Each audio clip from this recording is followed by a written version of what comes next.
When you visit a winery, of course, you get the chance to taste some wine, and every now and then you may also get an opportunity to go barrel tasting. But when you taste wine out of a barrel, how do you know what to look for? We get the essentials on barrel tasting from Master Sommelier Evan Goldstein at the Sebastiani Winery in Sonoma County.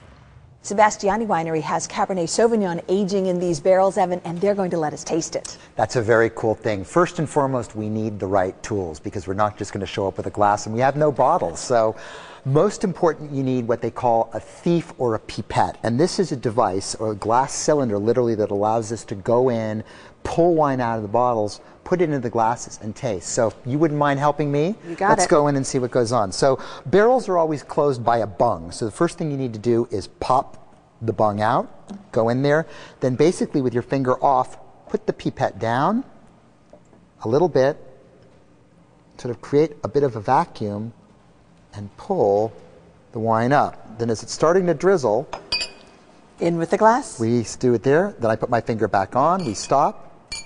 We go in again. Evan says we're trying the wine before it's a finished wine. I always tell people that wines are a lot like us. You know, wine is born of a harvest, and then it goes through fermentation as it actually comes out, and then it goes through various different stages. This wine is the Cabernet Sauvignon blend aged in an American oak barrel. When it's in barrel, it's definitely sort of a kind of a toddler. It's growing up there, and you go into it to sort of taste the wine to get a sense of what it's going to be. So you go in and give it a sniff. It's maybe not as expressive as it would be at another point in time, but again, there's nothing wrong. So give it a taste. It smells good to me.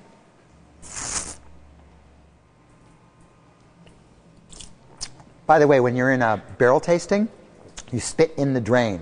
They don't have fancy spit cups sitting around here everywhere, so it's perfectly okay. That's what would be expected. In barrel tasting, you're looking for big picture stuff. You're looking for the quality of fruit and what it's like. Is it black fruit versus red fruit? Is it ripe versus unripe? Are the tannins in place in the context of this wine? Does it seem too sour? Does it seem too tart? So it's a much more general sense of overall balance than it is the sort of very dissecting process that we do when we were tasting a wine in bottle. So in this particular case, it's got nice texture, it's round, the tannins are still a little bit hard and a little bit strong, and it's important to note that this is again a wine that's still got a lot more time to spend in this barrel. Those tannins will indeed soften out over time. So we've tasted the American oak Cabernet Sauvignon. Right. And now? We're going to go over to the French oak Cabernet. So why don't we meet me over here? We're going to do that same process again. Not every winery offers barrel tasting, and you often have to call ahead and make an appointment. Depending on where you live in your proximity to wine country, oftentimes the local newspaper might advertise we're barrel tasting this weekend or something like that. And now we taste the wine in French oak. So the color is going to be pretty much the same. It's the same wine. So what you're looking for here is not so much is one better or one worse, but just is it different?